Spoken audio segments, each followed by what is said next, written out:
Friends Devara movie Saif Ali Khan glimpse అయితే వచ్చిందనమాట. హీరోది release చేశారా, విలన్ది రిలీజ్ చేశారా, ఆ రావణాసుది రిలీజ్ చేశారా అనేటటువంటిది అర్థం కాక చాలా బాగుంది.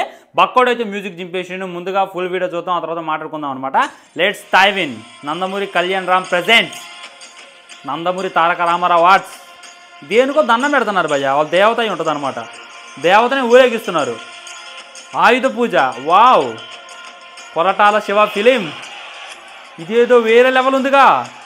ఓరా జనం, ఓ కొరటాల మూవీ అని అసలు హాలీవుడ్ మూవీ అని టీజర్ చూస్తున్నాం మనం. పాపా సైఫ్ అలీ ఖాన్ అంతే. మనం ఆదిపురుషులో చూసి ఆయన తక్కువ అంచనా వేస్తున్నాం, కానీ ఆయన ఆదిపురుషులో సరిగ్గా చూపిస్తే ఆయన లెవెల్ వేరు, ఆయన రేంజ్ వేరు. ఇందులో అయితే కరెక్ట్గా చూపిస్తాను అనేటటువంటి ఫీలింగ్ కలిగింది. మొత్తం ఎంగేజ్, మొత్తం పోరాట దృశ్యం ఉన్నట్టుంది. ఈజ్ హంట్ అంట. బా అంత ఘోరంగా కొడుతుంది భయ్య. వామ్మో, లెజెండరీ అంట. రక్తం అడుగులో పడుకున్నాడుగా, చుట్టూ చూడండి రక్తమే ఉంది. అంటే మరి విలన్ చేతుల్లో తన్నులు తిన్నాడా, లేకపోతే హీరో చేతిలో తన్నులు తిన్నాడా? తనే విలన్ కాబట్టి తన తోటి వాళ్ళ చేతిలో తన్నులు తిన్నాడు అనేటటువంటి అర్థం కావట్లా. ఘోరంగా ఉన్నాడు భయ్య. హీరోనే Hollywood hero Saif Ali Khan as Bhaira. Tarzan ఉన్నట్టుండగా ఈ లుక్లో. దేవరా, వావ్,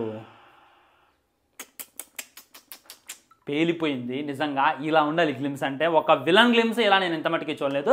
జస్ట్ లైక్ ఒక చిన్న బీజంలా రిలీజ్ చేసింది అనమాట. మీరు దేవరా చూడండి, సేమ్ టైమింగ్ రిలీజ్ చేశారు. అందులో సాంగ్ అయితే పెట్టారు, ఇందులో అయితే బీజం పెట్టిండు. అండ్ దేవరా టైటిల్ కార్డు ఉన్నటువంటి కత్తి మన ఎన్టీఆర్ అన్న పట్టుకున్నాడు. ఏ కార్డు ఉన్నటువంటి కత్తి మన బైరా పట్టుకుంటాడు అనమాట. ఈ విధంగా దేవరా బైరా ఎలా ఉంటుంది అనేటటువంటిది చూడాలి. నార్మల్ని ఎలా కొడుతుందంటే ఇక వీళ్ళిద్దరి మధ్య ఫైట్ సీక్వెన్స్ ఏ రేంజ్లో ప్లాన్ చేసిండు అనేటటువంటిది అర్థం కానటువంటి ముచ్చట. నాకైతే ఇది పిచ్చి పిచ్చిగా నచ్చింది. ఆ క్వాలిటీ కానొస్తుంది, వాళ్ళు ఎంత డబ్బులు పెడుతున్నారు అనేటటువంటి క్వాలిటీ కానొస్తుంది అనమాట. ఆ చుట్టూ ఉన్నటువంటి ప్రెజెంట్ మొత్తం కూడా డార్క్ థీమ్ లో కనపడుతుంది. చూడండి టీజర్స్ మొత్తం డార్క్ థీమ్ లో ఉంది. సాంగ్ రిలీజ్ చేసినప్పుడు మొత్తం గ్రీనరీ వైట్ కానుతుంది అనమాట. ఇంకా ఏం ప్లాన్ చేసావు కొరటాల శివ గారు అనేటటువంటి ఫీలింగ్ కలిగింది. ఇంకా ఎత్తిన ప్రతి ఏళ్ళు మూసుకుంటారో, వాగిన ప్రతి నోరు మూసుకుంటారో. ఏదైతే వాగారో కొరటాల శివ వల్లే కొన్ని సినిమాలు ఫ్లాప్ అయ్యాయని చెప్పి వాళ్ళందరికీ కూడా ఈ సినిమా సమాధానం చెప్పిందని చెప్పి నేనైతే అనుకున్నా. ఎందుకంటే ఇక్కడ హీరోకి ఇంపార్టెన్స్ ఇస్తుండో, విలన్కి ఇంపార్టెన్స్ ఇస్తుండో.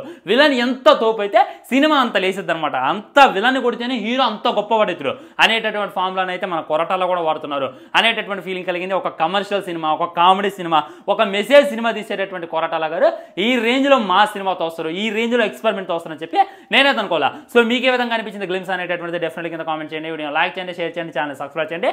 వందే మాత్రం, జై హింద్, నమస్కారం.